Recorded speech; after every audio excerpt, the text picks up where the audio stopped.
ብዙዎቻችሁ ሰይጣን ከፊታችሁ የወሰደውን ሳቅ፣ ሰይጣን ከፊታችሁ የወሰደውን ደስታ፣ ሰይጣን ከፊታችሁ የወሰደውን ያንን የልጅነታችሁን ግርማ ሞገስ እግዚአብሔር ዛሬ ያስመልስልሃል። እግዚአብሔር ዛሬ ያስመልስልሃል። ያመነ ሰው ጮ አሜን ይበለኝ። ኦፎሌ ምንድነው ዛሬ እስከ ዛሬ የተቀመጠ ስፒሪት? ምንድነው ዛሬ እስከ ዛሬ ቤታችሁ ውስጥ የተቀመጠ የታን ነው ምላችሁ? አንዳንዱ ቤት አለ፣ ብዙዎቻችሁ ቤት ዘንዶ ተቀምጦ ይው በረከትሽ እንደዚህ ኮብራ ተቀምጦ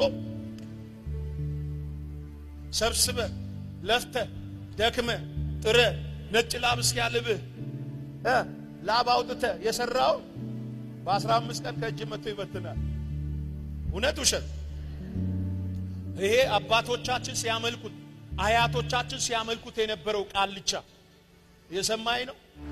እመነኝ፣ የሚቀጥለው ዓመት እግዚአብሔር የልዩነት ብትር ይሰጣል። እሺ የኔን የሚል ሰው ጮህ አሜን ይበል። ኦፎሌ ይኸው መጽሐፍ እንዲህ ይላል፣ ከነሱ ጋር ካለው ይልቅ ከኛ ጋር ያለው እመነኝ፣ መንጥራችሁ የምትወስዱበትን ጠርጋችሁ የምትወስዱበትን የበቀልን ብትር ዛሬ ይሰጣቸዋል። ያመነ ሰው ጮህ አሜን ይበለኝ። እስቲ አንዴ ለቆ ይሄዳል በል፣ ትቶ ይሄዳል በል። ኦፎሌ